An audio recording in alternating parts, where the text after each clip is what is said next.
Muy buenas noches, son las 19 horas con 1 minuto del lunes 1 de junio. Estamos en el Palacio Nacional de México, en la Ciudad de México, y vamos a iniciar la conferencia de prensa diaria sobre la situación de COVID, la pandemia causada por el nuevo coronavirus SARS-CoV-2. Hoy vamos a tener 2 elementos, o 3 de hecho. Uno es el informe técnico diario, segundo son los componentes semanales del informe técnico. En particular, como anuncié ayer, vamos a ver de cada una de las curvas epidémicas de las ciudades más representativas para ilustrar en dónde estamos, cómo algunas van en ascenso, otras están en el punto de la cresta y otras van en descenso. Y tercer elemento, nos acompaña nuevamente el maestro Zoe Robledo Aburto, director general del Instituto Mexicano del Seguro Social, quien está a cargo de coordinar el grupo técnico y la operación del registro y autorización de las actividades laborales con los protocolos de nueva normalidad, es decir, los protocolos de seguridad sanitaria en el trabajo. Y seguiremos elaborando sobre cómo vamos con eso, qué retos hay, qué inquietudes pudiera haber, y son bienvenidas todas las preguntas al respecto. Le pido al doctor Alomía si presenta el informe técnico y en las curvas, y luego pasamos con lo que el maestro Zoe nos traiga. Con mucho gusto, señor subsecretario. Muy buenas tardes a todas y todos. Estamos en la conferencia vespertina número 94 y el día de hoy estamos iniciando el primer día de lo que se ha denominado y se ha difundido como la nueva normalidad. ¿Verdad? Que como pueden ustedes ver en los calendarios, ahora esta nueva normalidad depende precisamente del semáforo de riesgo COVID, que es un semáforo que a través de un análisis de indicadores pretende precisamente evaluar un riesgo y transmitirlo a la población, pero ahora no en un contexto genérico o a nivel nacional, sino más bien por entidad federativa. De hecho, cada uno de los colores del semáforo para cada entidad federativa se obtiene del análisis de los 4 indicadores para cada una de las entidades federativas, y dependiendo cómo estos indicadores se encuentren y cómo ponderen entre ellos, entonces se dará el color correspondiente, recordando que además el color en el que se encuentren de estos 4, rojo, naranja, amarillo o verde, a su vez representa las acciones, actividades o digamos liberación que en un momento puede haber hacia una entidad federativa. El color rojo, que representa el riesgo extremo, básicamente son las restricciones o el distanciamiento social que se tuvo durante la Jornada Nacional de Sana Distancia. Y si ustedes recuerdan, esta semana abrieron 31 entidades federativas en color rojo. Por lo tanto, prácticamente las acciones y las actividades de la Jornada Nacional de Sana Distancia se están continuando y se están extrapolando en lo que ahora se llama la nueva normalidad. En la medida que las entidades federativas empiecen a disminuir sus indicadores, que todos estos van relacionados mucho a la transmisión de la enfermedad y a los riesgos de poder contagiar o de saturación de hospitales, podrán ir bajando las escalas de los colores, un naranja, un amarillo y en un futuro un verde, lo cual empezará a liberar más actividades en la población. Entonces hacemos un llamado también desde aquí a la población para mantenerse atento, 1, del color en el cual está abriendo su estado, y 2, de las actividades, acciones que están permitidas en función del color que para cada semana se va a estar actualizando para cada una de las entidades federativas. Bien, veamos ahora el panorama internacional. Pasamos a la siguiente diapositiva. 24% de los casos son confirmados, o sea, que se han confirmado, tienen signos y síntomas de inicio en los últimos 14 días a nivel mundial. Entonces estamos hablando de la pandemia activa, y es un porcentaje que prácticamente se ha mantenido ya durante las últimas 2 semanas aproximadamente. Igual vemos cómo la proporción de casos en la región de las Américas, donde estamos obviamente nosotros, se ha mantenido también en una proporción que ha estado rondando el 55-54% en las últimas semanas. Lo que sí ha sido evidente día con día que hemos estado avanzando es cómo la pandemia en la región europea continúa disminuyendo, y más más bien acercándose a transmisiones muy basales que están ocurriendo en otras regiones. Es definitivamente la región de las Américas, liderada inclusive por países como Estados Unidos y Brasil, en lo que se refiere a la cantidad o a la carga de casos, las que mantienen todavía esta proporción importante de pandemia activa. Pasamos ahora a los números nacionales. En la siguiente diapositiva, el día de hoy actualizamos 282.089 personas las que han ingresado a protocolo de estudio, es decir, que han sido clasificadas como casos sospechosos de COVID-19. Para ser clasificado como un caso sospechoso, una persona debe de desarrollar y presentar al menos 2 de 3 síntomas, que son los más comúnmente encontrados en pacientes que enferman de COVID, como son la fiebre, como son la cefalea y como son la tos. Pero basta con que tenga 2 de estos y síntomas accesorios de lo que puede encontrarse en un catarro, en una gripa fuerte. Las personas son clasificadas como casos sospechosos e ingresan a protocolo de estudio. Dentro de este protocolo de estudio, para efectos de estas personas que ingresaron, se toma una muestra para poder realizar una prueba de laboratorio, que de hecho es una muestra, un hisopado faríngeo o nasofaríngeo que pretende precisamente detectar la presencia del virus en las vías respiratorias.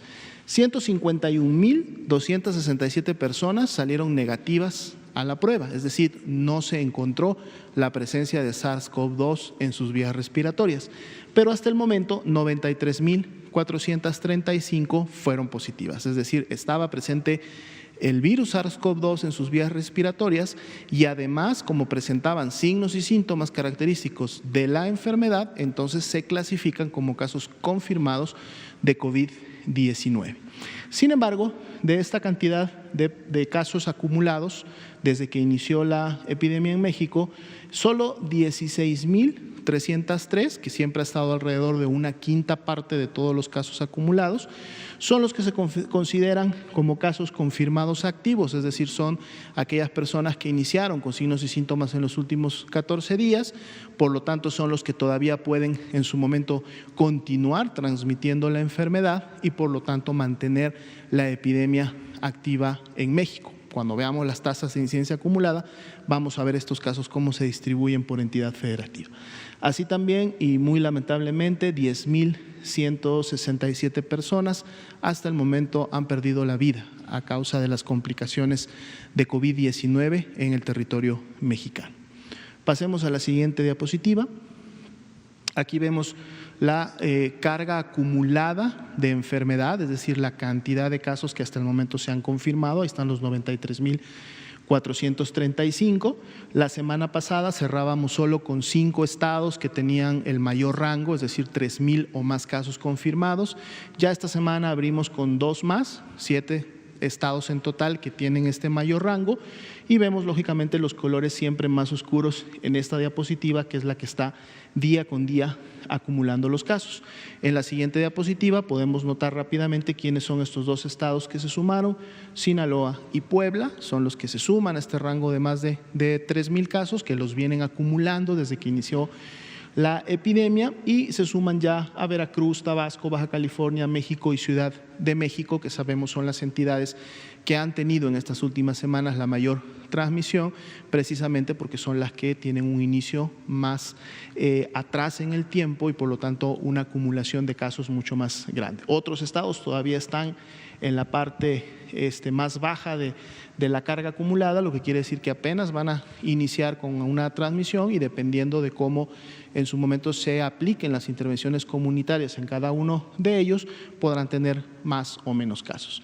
En la siguiente diapositiva veremos ahora la carga de los últimos 14 días, es decir, la epidemia activa en México, cómo se distribuye.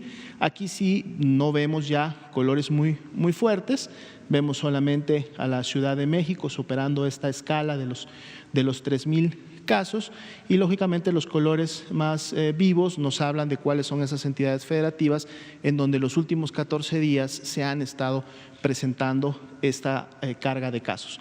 En la siguiente diapositiva podemos ver rápidamente esta misma distribución con los números totales para cada uno. Ya comentábamos la Ciudad de México habiendo superado en su momento esa esa cantidad y vamos a ver en los siguientes días cómo se empiezan a mover las entidades federativas en función del rango de cantidad de casos confirmados.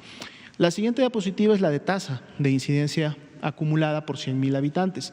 Son 12.7 personas o casos por 100,000 habitantes a nivel nacional, pero esto, como pueden ustedes ver, también tiene una distribución diferente dependiendo de la base poblacional, es decir, de las personas que residen en una entidad federativa, son diferentes a la de otra. Hay mayor concentración poblacional en algunas entidades como del norte sobre todo, y hay mayor concentración poblacional en entidades como son del centro y algunas del sur, pero entonces ya con base en esta concentración obtenemos la tasa de incidencia y por lo tanto ahora sí podemos comparar un poco más cuál es la afectación, la cantidad de transmisión y sobre todo cuando estamos viendo los últimos 14 días, pues bueno, cuáles son las entidades que están concentrando la mayor actividad de la epidemia en México, y son precisamente los estados que tienen los colores más oscuros. Si pasamos a la siguiente diapositiva, vamos a ver también esta distribución, recordando que las barras de color verde es esta tasa de incidencia que vimos en el mapa anterior y que representa la tasa de incidencia de los últimos 14 días a la fecha de hoy, es decir, a partir de hoy, por eso hice el 19 de mayo al 1 de junio, son 14 días hacia atrás. Pero lo que tenemos haciendo también ya desde la semana pasada es agregando una barra, aquí se ve un poco de color café. Esta barra representa la misma tasa de incidencia, pero de un periodo de una semana atrás, es decir, una tasa de incidencia de los casos, cómo estaban los casos activos para cada una de las entidades federativas, pero una semana atrás. Entonces, esto nos permite comparar, por ejemplo, en entidades federativas, como serían las dos primeras, Ciudad de México, Tabasco, en donde la barra verde es superior a la barra de color café, quiere decir que esa tasa de incidencia en los últimos 14 días es mayor que la que veíamos en ese mismo periodo, pero de una semana atrás. Por lo tanto, quiere decir que la actividad se ha mantenido e inclusive superó a la que tenía la semana anterior.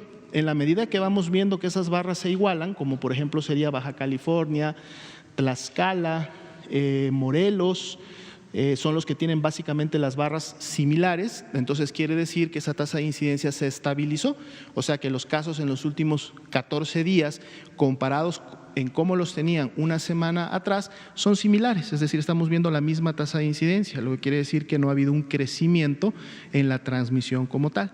Y finalmente, aquellos que tienen la barra de color café más alta que la verde, como por ejemplo sería el caso aquí de Querétaro, el caso básicamente muy poco Tlaxcala, pero también podríamos poner a Colima, son estados que en su momento la tasa que se veía hace una semana era mayor que la que vemos ahora. Por lo tanto, al menos con esta semana de diferencia hubo una disminución en la transmisión y en la actividad reciente de la enfermedad. Que continúe con esa tendencia, lo podamos estar viendo cada día, en la cual precisamente se está actualizando la comparación semanal. Veamos la siguiente.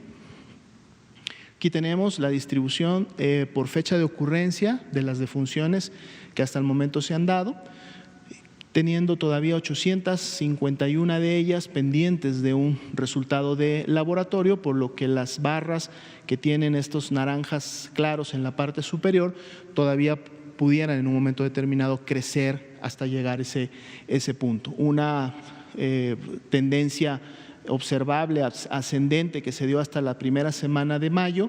Después de la primera semana de mayo, una estabilización que todavía no alcanza, lógicamente por el retraso de la información. Si quitamos los últimos 5 a 7 días, todavía estamos en una meseta. Vamos a ver cómo se comporta durante esta semana esta tendencia.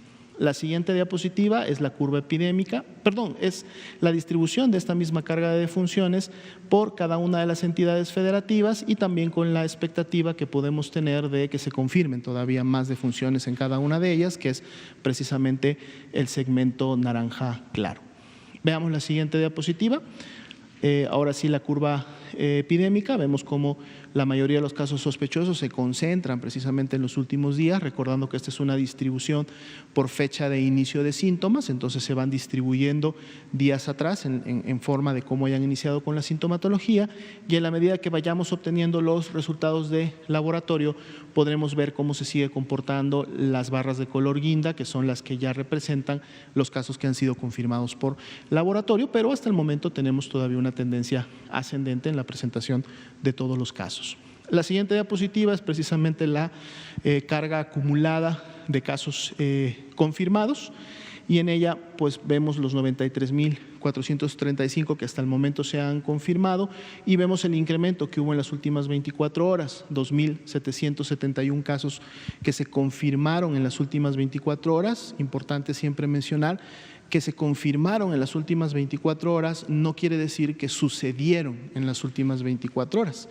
Quiere decir que su resultado se emitió en las últimas 24 horas y por eso los tenemos aquí, pero de seguro esos 2.771 casos a su vez se distribuyen en prácticamente los últimos 10 o 12 días, más en los últimos 7, 5 días, que es los que estaban precisamente pendientes de obtener un resultado. Y ese incremento significó un 3.1% en relación a la carga que teníamos anteriormente.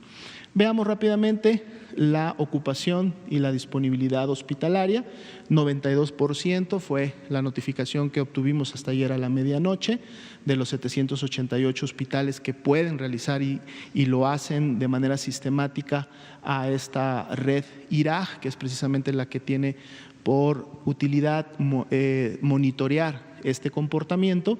Vemos cómo las camas IRAG ocupadas representan a este corte el 43%.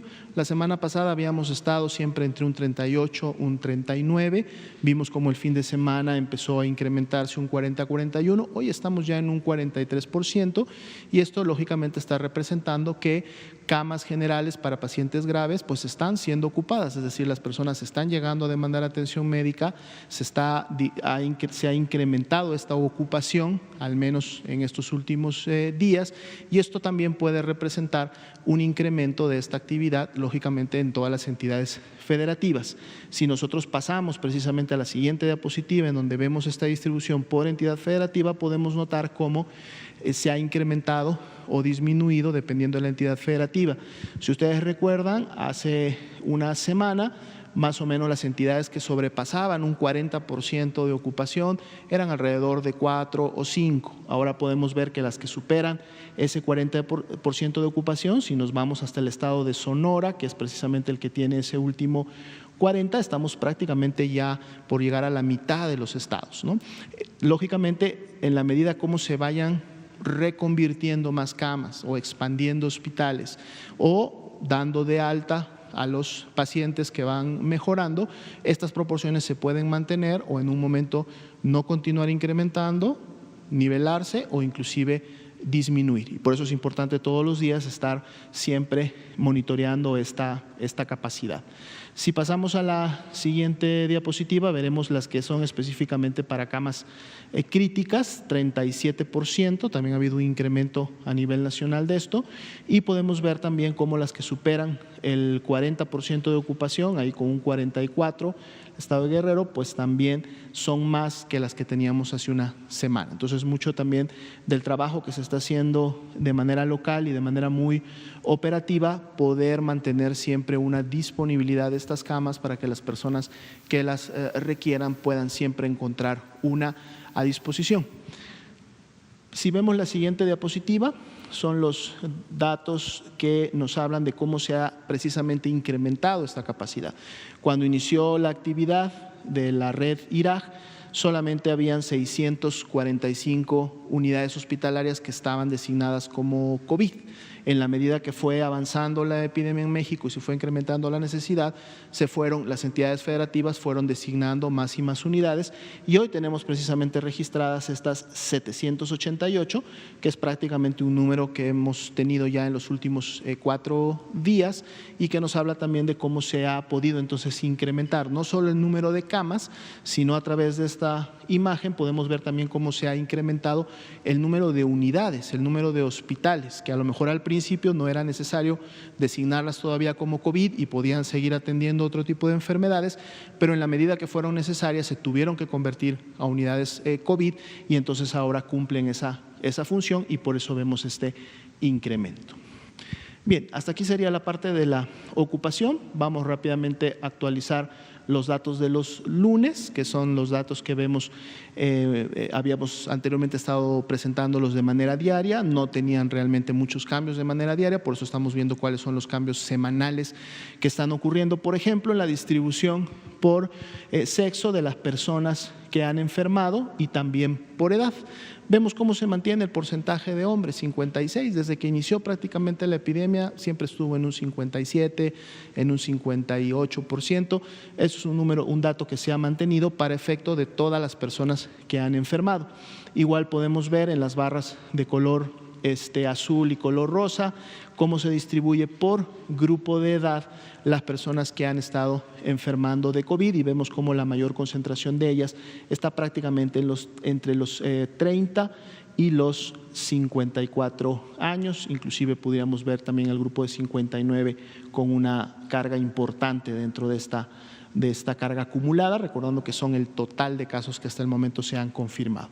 Si vemos la siguiente diapositiva, vamos a ver ahora esta misma distribución, pero ahora solamente de las defunciones, de las 10.167 lamentables defunciones que hasta el momento han ocurrido.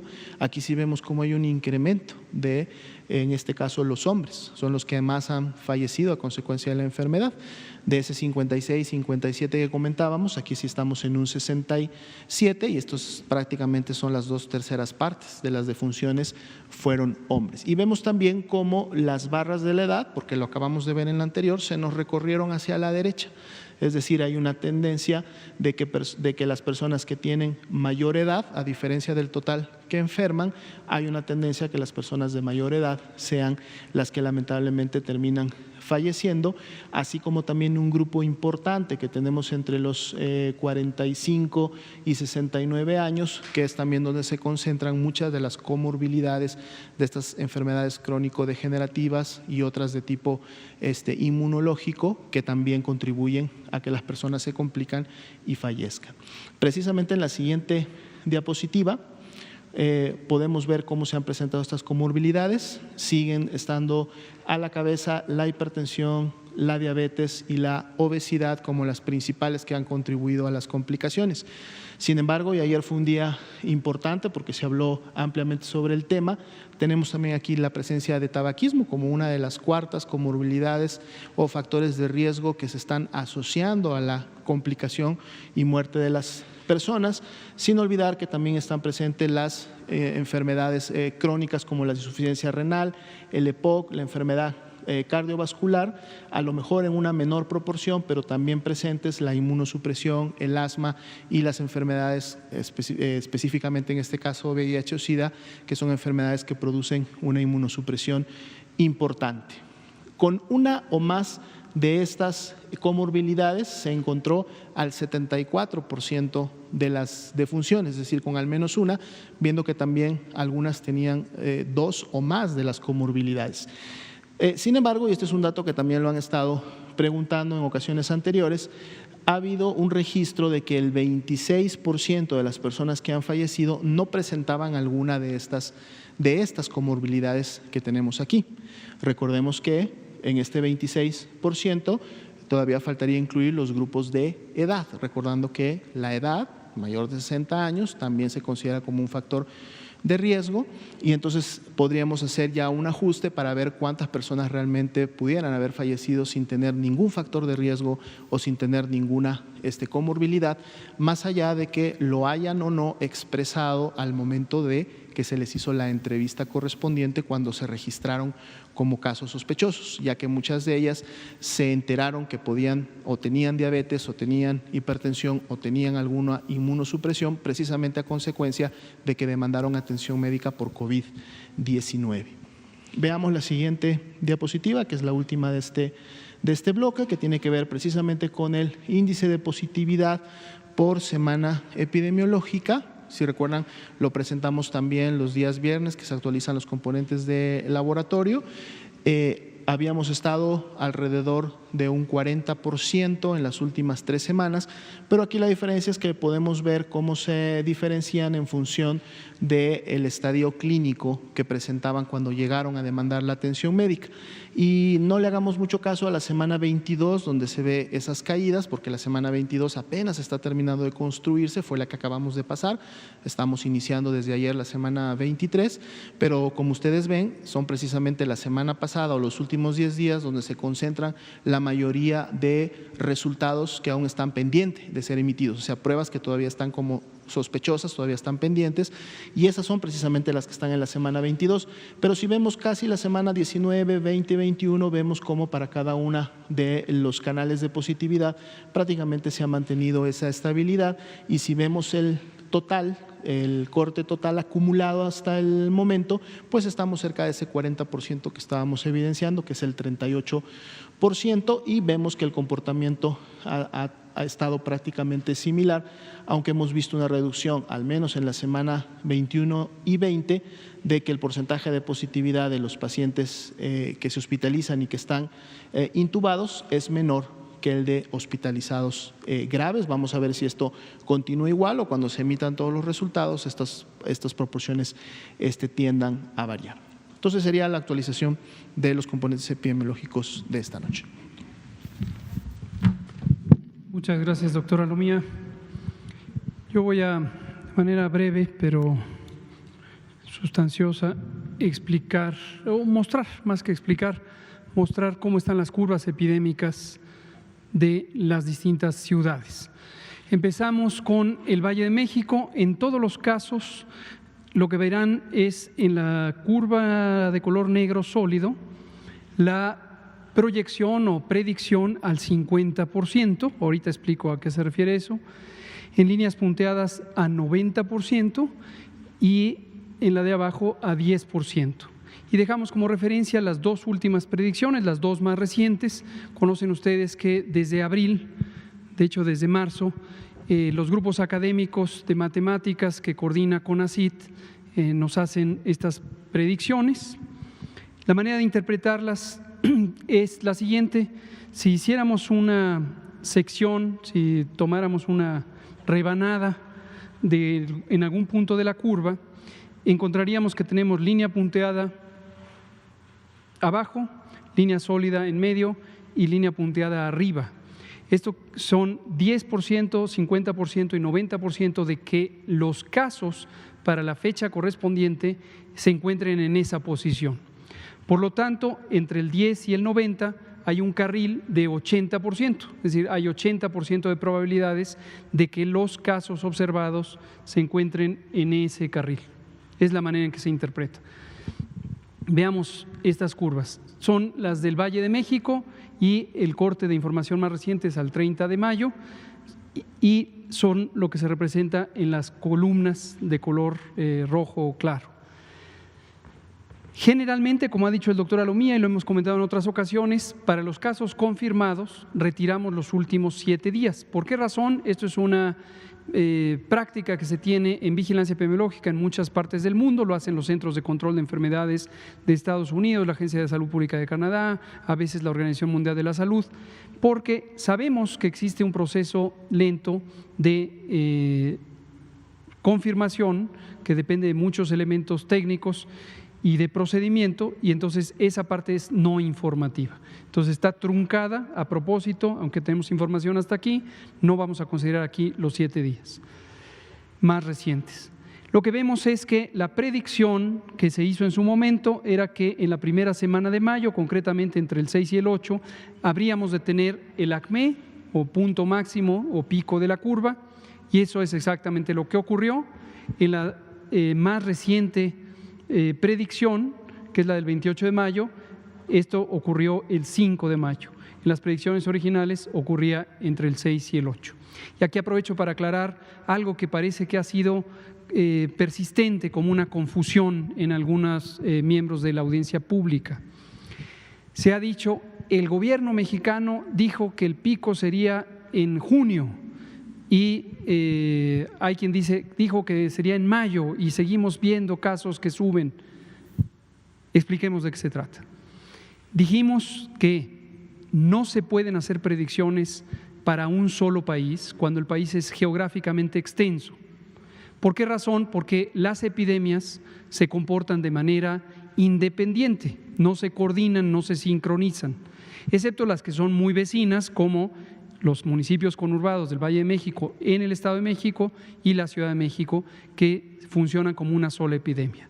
Pero las demás son como si fueran literalmente países separados, porque tenemos una gran extensión territorial y aunque existe movilidad entre las regiones y las ciudades, esta no es suficiente como para sincronizar las epidemias, no se presentan al mismo tiempo. Lo mismo pasa en Estados Unidos, en Brasil, en Canadá, en China, en Rusia, en la India, etcétera, países de grandes dimensiones. Países más pequeños, con mucha movilidad interna, finalmente tienen sincronía de sus curvas epidémicas. Entonces, desde que se incorporaron los colegas matemáticos y matemáticas en marzo al trabajo, desistimos de intentar tener una sola predicción para todo el país y lo que tenemos son predicciones para cada una de las ciudades, tomando las de mayor tamaño que se consideran más relevantes desde el punto de vista epidemiológico.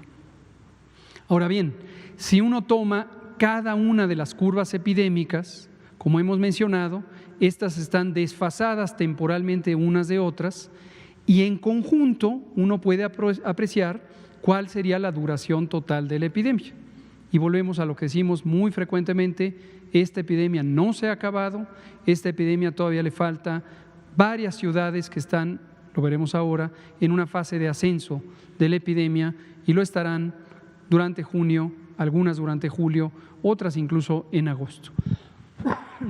Entonces, aquí está el Valle de México. Lo que destaco aquí es que hay una tendencia decreciente, pero también hay un exceso de casos con respecto a la predicción original. Entonces, reitero aquí el mensaje que dijo la jefa de gobierno de la Ciudad de México y el gobernador Alfredo del Mazo, particularmente en la zona metropolitana del Valle de México, tenemos que conservar las medidas de seguridad sanitaria, no salir a la vía pública. La siguiente. Estas son las hospitalizaciones en camas generales, han tenido una suerte de estabilización en el tiempo, pero continúan todavía en unos números importantes. La siguiente. Y la hospitalización en terapia intensiva también ha excedido las predicciones y se encuentra en esta zona en este momento, Valle de México. La siguiente. Esto es Tabasco, concretamente es Villahermosa, la ciudad capital, la ciudad más importante. Ya habíamos comentado en varias otras ocasiones que acabó teniendo un doble comportamiento epidémico, tuvo una primera curva que ya se encontraba en descenso y desafortunadamente tuvo un repunte. Esto se explica muy probablemente porque en los últimos días de abril y primeros de mayo hubo una mayor movilidad en el espacio público y esto es exactamente el fenómeno de rebrote que puede ocurrir y del que hemos advertido puede ocurrir cuando se reducen las medidas de sana distancia. Puede ocurrir. Esto es lo que puede ocurrir a partir de hoy, 1 de junio, que las medidas sanitarias están en manos de los gobiernos estatales. Que quede muy claro, no se han terminado las medidas de restricción de la movilidad, no se ha terminado la jornada de sana distancia, simplemente ya no es nacional como una disposición general por parte de la Autoridad Sanitaria Federal, pero en 31 entidades federativas, prácticamente deberíamos considerar también a Zacatecas, que se encuentra con semáforo en anaranjado, pero una tendencia hacia arriba, todo el país debe mantener todavía las restricciones de movilidad en espacio público y solo entran en función las actividades esenciales, incluyendo las 3 nuevas esenciales. La siguiente. Villahermosa, hospitalización, lo mismo, excede ya la predicción discretamente. La siguiente. Villahermosa, hospitalización en terapia intensiva, excede poco más la hospitalización en terapia intensiva. La siguiente. Vámonos un poco más veloces. Esto es Cancún, Quintana Roo. Tenemos una tendencia decreciente, ha sido más prolongado de lo originalmente contemplado en la predicción, pero afortunadamente mantiene una tendencia decreciente. Pero todavía falta, Todavía falta a que llegue a este punto donde será la zona más segura con muy pocos casos. Por lo tanto, tampoco Quintana Roo puede pasar a una movilidad indiscriminada. La siguiente. Hospitalizaciones, afortunadamente se han mantenido en buen control. La siguiente. Terapia intensiva excede un poco la curva de predicción. La siguiente. Sinaloa, Culiacán, Sinaloa, tendencia decreciente, muy semejante a Cancún. Todavía le faltan unos 20 días aproximadamente para llegar al punto de mínima transmisión. La siguiente, hospitalización en Culiacán y hospitalización, la siguiente, en terapia intensiva en Culiacán. Siguiente, por favor. Excede la predicción. La siguiente. Tijuana, Baja California, también llegó a su máximo, llegó donde fue predicho él, y quiero que también observen esto, las predicciones han sido sumamente acertadas, los puntos máximos de las curvas epidémicas han ocurrido cuando se contempló y ya tiene una tendencia decreciente. La siguiente, está mucho más cerca Tijuana de llegar a una estabilidad, pero no hay que confiarnos porque Mexicali todavía tiene importante actividad. La siguiente, terapia intensiva excede las predicciones en Tijuana. La siguiente. Veracruz siempre ha tenido una curva epidémica muy bien organizada desde la predicción original, ha seguido la curva epidémica observada, ese patrón es una curva más corta pero más intensa y está todavía a varios días, por lo menos 15 o 18 del momento de mayor seguridad. La siguiente. Hospitalizaciones, relativa holgura respecto a las predicciones y la capacidad hospitalaria. La siguiente. Pero en terapia intensiva se encuentra también una importante saturación. Dicho sea de paso, aquí también ocurren otros fenómenos cuando la terapia intensiva se encuentra más ocupada que la hospitalización general, también depende de algo que es importante reconocer, es el éxito terapéutico. Es una paradoja porque en la medida en que se logra preservar la salud y la vida de las personas por más tiempo, obviamente permanecen más tiempo en las terapias intensivas y estas quedan ocupadas por mayor tiempo. Pero ojalá que en una proporción sustantiva de los casos para finalmente darlos de alta en buenas condiciones. La siguiente. Oaxaca, también esta curva aguda, originalmente con una predicción muy dispersa, que es la de la línea amarilla, después ya convergió en lo que ha estado ocurriendo, todavía estamos lejos de saber cuál va a ser la trayectoria que tenga. Sí, Oaxaca se mantiene en buena disciplina con las medidas de sana distancia, es decir, no salir a la vía pública, mantener la restricción de operación de las actividades sociales en el espacio público y las actividades laborales en los sectores público, social y privado. Podríamos lograr que Oaxaca no se saliera de esta predicción y se mantuviera con un número reducido de contagios. La siguiente.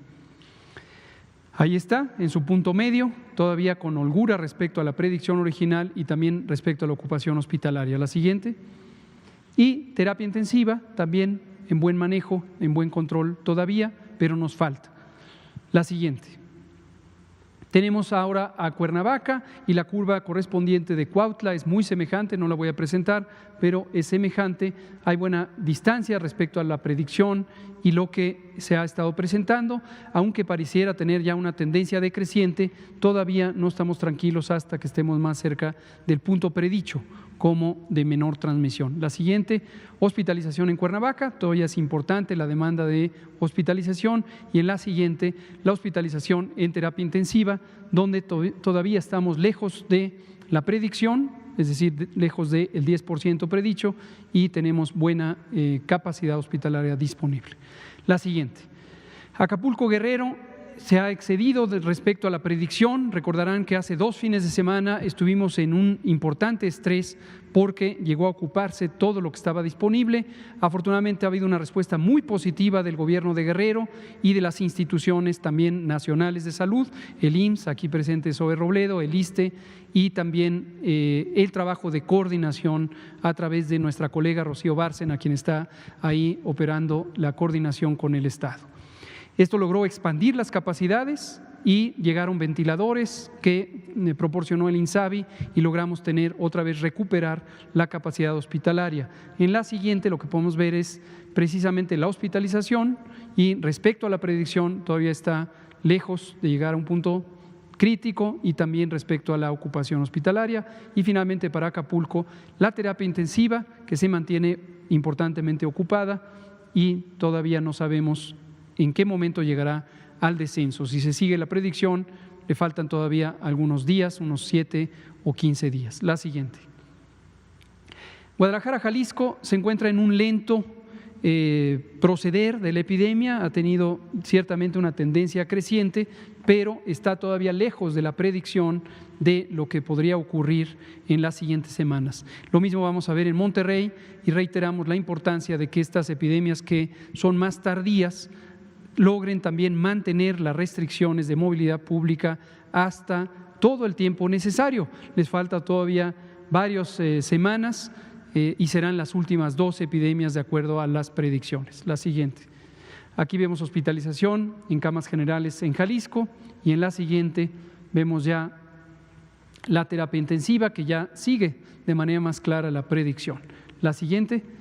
Finalmente, Monterrey, Nuevo León, un patrón muy semejante como el que pueden ver, una epidemia que se espera va a ser extensa, va a ser larga. Si consideramos que empezó aquí en los primeros días de mayo y posteriormente se va a prolongar prácticamente hasta entrado octubre. Entonces, en estas 2 ciudades grandes, segunda y tercera en tamaño en el país, todavía les resta mucha paciencia para mantener la restricción, el orden, la disciplina y no empezar con desconfinamientos anticipados. La siguiente, hospitalización en Monterrey y finalmente hospitalización en terapia intensiva que sigue ya de manera mucho más fiel la predicción del 50%. Me parece que esta es la última.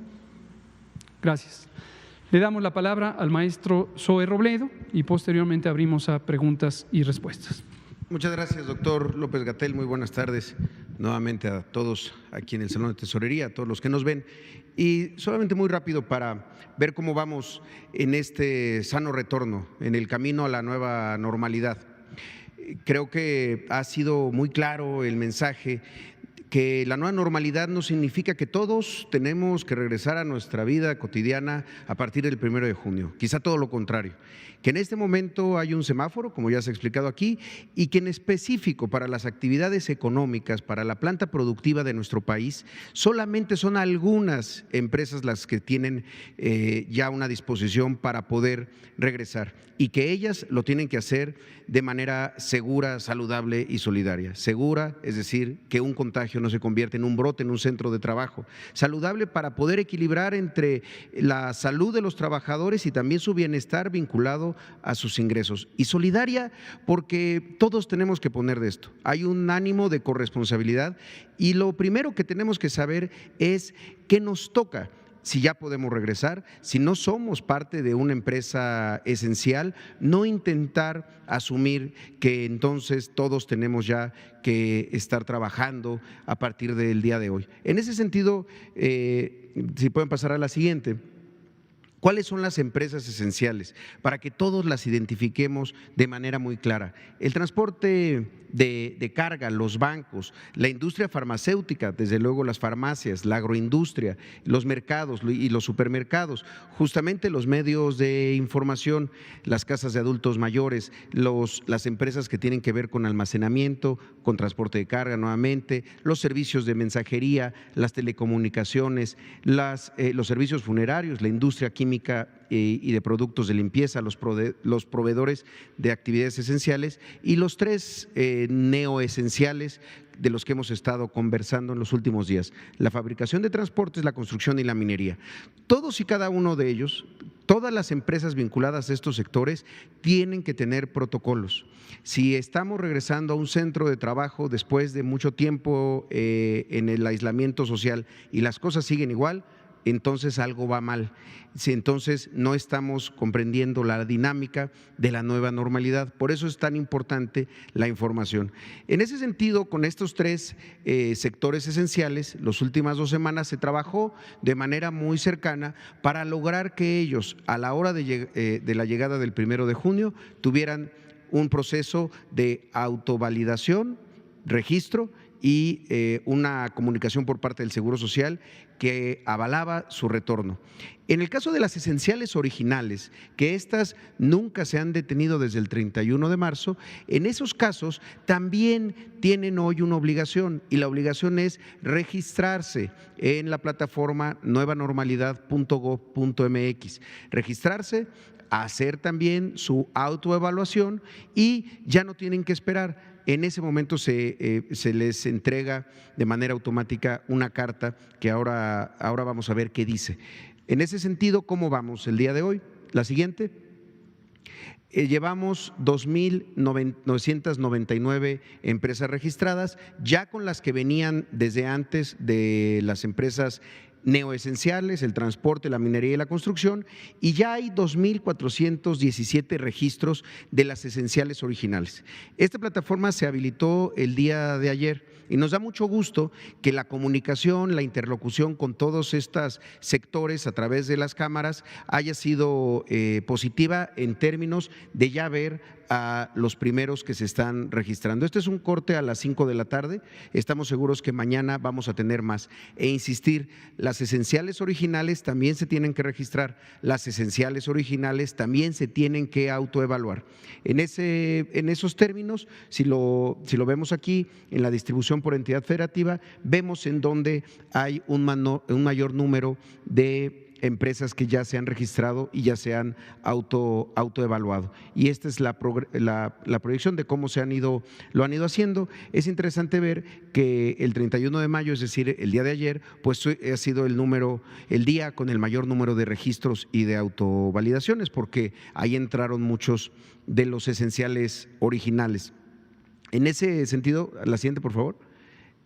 Lo que les queremos seguir insistiendo, cómo se ve la nueva normalidad, cómo se materializa, cómo se puede evidenciar que hay algo diferente. Antes, en un banco, esta era la imagen común y esto ya no debe de ocurrir. Un banco debe de garantizar que las filas puedan tener estas señalizaciones que son verdaderamente simples si asumimos que esto tiene un gran valor para la seguridad y la salud de los trabajadores. Simplemente poder poner estos círculos afuera donde saben las sucursales bancarias que se aglutina mucha gente, esto puede ser la diferencia entre que una persona, un cliente de ellos, pueda tener un contagio o no. La siguiente, ¿qué pasa en una tienda de conveniencia? Antes pues había simplemente a partir del flujo de las personas pues iban todos haciendo fila y acomodando. Hoy, aunque a pesar de que no se ve muy bien, esta tienda por ejemplo tiene aquí un acrílico entre el despachador, quien está atendiendo, y el cliente. Es un acrílico, una barrera física que se instala y que puede garantizar la seguridad de ambas personas en esta interacción, pues que es tan común y tan necesaria. La siguiente, otro de los espacios tradicionales, un supermercado, lo mismo, puede haber lugares y sobre todo días en los que las filas entre los anaqueles y el flujo de personas no se controla. Cuando una empresa lo hace bien, pues delimita los flujos y también las direcciones hacia dónde dirigirse, es decir, los sentidos del flujo de las personas. Esto es lo que debemos de empezar a ver todos en las empresas, pero no solo los trabajadores, en estos casos tan importantes, también los clientes, los usuarios de esos servicios. Entonces también es bien importante que los clientes mismos puedan decir cuando alguien ha aperturado, que quizá tiene su registro, pero no está haciendo las cosas bien.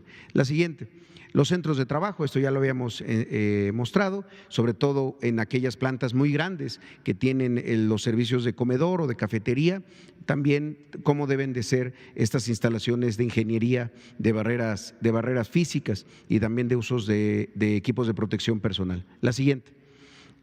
Quisiera enseñarles cómo es la carta que se emite por parte del Seguro Social de manera automática una vez que una empresa ha hecho su autovalidación. Dice, estimado empresario o empresaria, con relación a su solicitud folio número tal, ingresada a la plataforma autoevaluación del protocolo de seguridad sanitaria, le comentamos lo siguiente: la solicitud ha sido aprobada en tal fecha. Felicidades por haber concluido exitosamente el proceso de evaluación del protocolo de seguridad sanitaria en el entorno laboral, lo cual demuestra su compromiso para promover y mantener la salud de sus trabajadores. Le recordamos que lo manifestado en su autoevaluación podrá ser verificado por la Secretaría de Trabajo y Previsión Social. En esta nueva normalidad es muy importante que todas las empresas y centros de trabajo se mantengan informados del semáforo de alerta sanitaria semanal por regiones, que aquí mismo se da a conocer, tanto estatal como municipal, que determinará el nivel de alerta sanitaria y definirá qué tipo de empresas y centros laborales están autorizados para llevar a cabo sus actividades. En el caso de que sea proveedor de una empresa esencial, esto es muy importante, recuerde que si existe en la región del centro laboral un nivel máximo de alerta sanitaria, solo podrá realizar actividades relacionadas directamente con el sector esencial. Si en esa misma planta, en esa misma fábrica, se hacen otras actividades no vinculadas a empresas esenciales, no pueden iniciar esas líneas de producción. Un ejemplo que ha sido muy útil y que ya todos que nos hemos estado involucrados lo conocemos, son, por ejemplo, las empresas de talabartería, las fábricas en estados como Guanajuato. Si esa fábrica elabora volantes para vehículos, puede tener esa línea de producción abierta. Si elabora zapatos, no. Si elabora chamarras, prendas de vestir, no. Eso no es esencial en este momento. Lo esencial es la planta productiva vinculada a automotriz. Es un ejemplo que puede ser útil. Y finalmente, le invitamos a que el personal de su empresa se capacite sobre las acciones y medidas para prevenir y evitar cadenas de contagio por COVID-19, accediendo a la página http://clims.ims.gov.mx, CLIMS es por cursos en línea del IMSS, y tomar los cursos gratuitos que se encuentran en esta. Al cuidar a su personal, nos cuidamos todos. La siguiente, e insistir en eso, que la capacitación, la información, estar atentos es la mejor forma de protegernos. Todos hemos adoptado ya las medidas de sana distancia, ya desde el estornudo de etiqueta, el saludo de corazón, todos estos elementos ya los hemos adoptado, pues ahora hay que adoptar otras medidas también en los entornos laborales, por eso los seguimos invitando a estos cursos en línea del Seguro Social. Hoy a las 4 de la tarde fue el primero sobre el entorno laboral, tuvo 84,000 visitantes, es una cifra que nos entusiasma mucho, todos lo pueden hacer, medios de comunicación, empleados, clientes, empresarios, es para absolutamente todos, es un esfuerzo que tenemos que hacerlo así. Si nos cuidamos todos, pues entonces la nueva normalidad será segura, será saludable y pues estaremos orgullosos de la solidaridad mexicana nuevamente. Muchas gracias y es todo por mi parte. Muchas gracias, maestro Zoe Robledo, Bianca Aguirre, Hans Salazar, usted, Araceli, y por acá, Daniela Pastrana. Muchas gracias, Bianca. doctor. Buenas noches. Carlos. Bianca Aguirre de Notimex TV. Preguntarle acerca de su comparecencia el pasado miércoles, la comparecencia virtual con los senadores. De ahí derivó que la senadora panista Alejandra Reynoso pues expresara que ella se sintió pues ofendida, ya que usted dice que evadió sus preguntas y bueno, pues derivado de ello pide una pues disculpa pública. ¿Qué tiene usted que decir al respecto, por favor? Y también acerca de lo que comentó la jefa de gobierno Claudia Sheinbaum hace un rato. Dijo que muy probablemente podría ser, tienen en mente que la vacuna de la influenza pudiera adelantarse, esto para evitar que confluyan los dos virus, el COVID-19 y el de la influenza. Por favor, muchas gracias. Muchas gracias, con todo gusto. Respecto a la senadora Reynoso, Alejandra Noemí Reynoso Sánchez, de la fracción parlamentaria del PAN, efectivamente tengo conocimiento porque en distintos medios sociales, redes sociales, ella misma expresó estas inquietudes. Entiendo que después correligionarios de su partido lo expresaron y también otros colegas del Senado, tanto senadoras como senadores. Hasta donde tengo entendido, el motivo de la sensación de que fue ofendida de mi parte no es tanto porque no haya respondido a sus preguntas. De hecho, de acuerdo a lo que se puede ver, he revisado la grabación de la videoconferencia, más que preguntas eran señalamientos, y las preguntas pues estaban basadas en un principio de algo que no había sucedido. Por ejemplo, me preguntaba: ¿se arrepiente usted de no haber tomado decisiones oportunamente? Pues está suponiendo que yo no he tomado decisiones oportunamente, a lo cual yo pedí respetuosamente, no solo a ella, sino al resto de quienes me hicieron preguntas, que primero presentaran las pruebas correspondientes al señalamiento, que me parece casi acusatorio. Pero más allá de ello, parece que el señalamiento que ella hizo es que yo podía haber incurrido en una práctica de misoginia, de rechazo a la mujer o de discriminación hacia las mujeres, representadas en este caso por ella. Eso me preocupa porque definitivamente mis convicciones, que vienen de mucho tiempo atrás, son muy claras. He promulgado siempre por el respeto, la defensa, la promoción de la igualdad de los géneros, no solamente entre hombres y mujeres, sino entre una enorme diversidad de identidades genéricas que existen en el mundo, y me parece que sería preocupante que por alguna circunstancia como esta se malinterpretara. No es mi intención ofender a nadie, ni a la senadora Reynoso, ni absolutamente a nadie. Respeto profundamente, como lo expresé ese día y lo seguiré expresando, la separación de poderes. Estoy consciente que yo soy un funcionario que estoy suscrito a uno de los poderes de la Unión, y los otros dos poderes merecen todo mi respeto y toda mi consideración. Entonces también me preocuparía que se interpretara en ese sentido.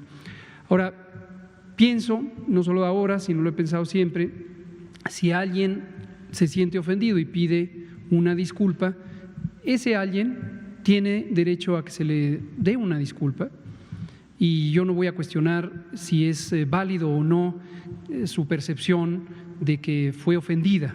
Puedo decir públicamente: no tengo intención alguna, ni la tuve en ese momento, de ofenderla ni a ella ni a nadie, y le pido una disculpa.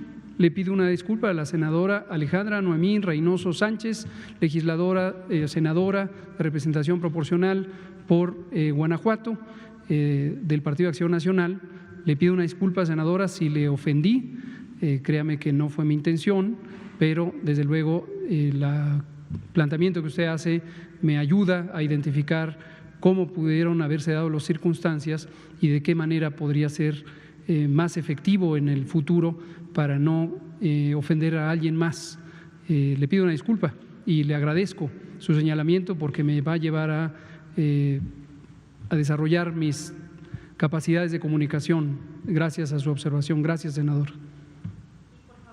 Sobre la vacuna de influenza, pues yo coincido con lo que dice la doctora Sheinbaum. Sería muy deseable anticipar la vacunación con la influenza. Hay una restricción. La vacunación contra influenza, la vacuna misma no está disponible generalmente antes de octubre. Esto es por el ciclo de fabricación. Las vacunas contra influenza se producen a partir de la identificación de las cepas relevantes. En febrero, la Organización Mundial de la Salud reúne al comité de personas expertas para seleccionar las cepas correspondientes, los tipos y subtipos. Después, aproximadamente en mayo y junio, se hace la producción. En julio sale ya a disposición de los distintos mercados, se distribuye generalmente hasta septiembre, y típicamente en octubre en todos los países del hemisferio norte empieza a estar. Pero en cuanto llegue, desde luego habremos de utilizar. Muchas gracias. ¿Quién seguía? Seguía Hans Salazar, por favor. Doctor, me queda un minuto y medio, entonces yo le quiero hacer las preguntas, y si se pudiera mañana, por favor. Yo me adelanto porque la vez pasada sí me ocurrió. Doctor, muchas gracias. Hans Salazar, ZMG Noticias, Grupo Político y Zócalo Virtual, directores. Mire, en el Cerezo de Morelos hay muchos enfermos de COVID y no hay atención para esa población. Han muerto 4 en una sección en la que habitan 250 personas. Por lo menos 80 están muy enfermas y no les han dado ni paracetamol. quisiera yo pues plantear este tema. Es un tema muy delicado, traigo los datos para proporcionarles a quien corresponda darlos. El otro tema es el de mujeres que desafortunadamente en este cambio, en este nuevo modelo del INSABI, pues han quedado a la deriva en el tema de su atención por el tema del cáncer.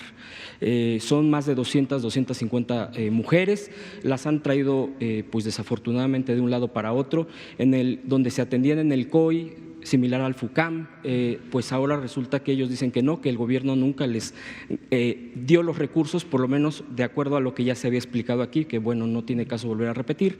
No sé con quién pudieran referirse, ya los han atendido en INSABI, pero no les han dado ninguna solución, y algunas personas, algunas de las mujeres que ya han sido atendidas en otros lugares de hospitales públicos, les están cobrando. Tienen incluso recibos, pues igualmente, si me dice con quién le puedo dar la información. Es un tema muy delicado, pues están muy desesperadas, la verdad es que yo he platicado con ellas y sí están desesperadas. Y por último, el tema, si después mañana pudiera dar la curva de Chiapas, sería muy importante, lo han pedido, y también el tema de los recuperados, ¿cuántos recuperados han sido? La gente pregunta mucho eso. Yo creo que es un tema que creo que sí se debería retomar, no sé usted qué opine, pero en el tema de cuántos intubados, una clasificación completa, no solamente un número total, sino también cuántos intubados, cuántos de enfermedades, en este caso de los que han sido más proclives en el tema del tabaquismo, en el tema de hipertensión, en el tema de diabetes, si hay esa recuperación. No sé si tengan esos números, doctor, yo le agradezco mucho, si me pudiera contestar hoy, mañana, no sé.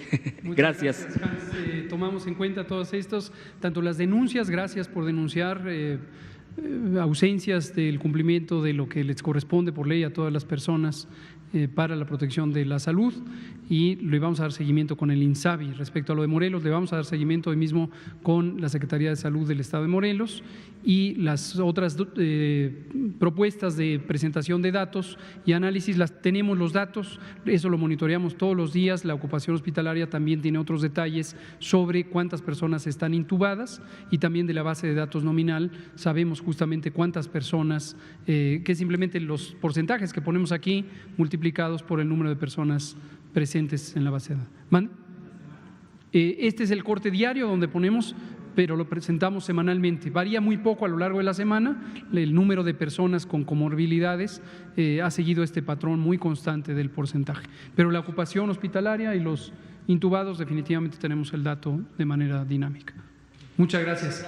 Aquí terminamos, son las 20:02. Muchas gracias. Buen día.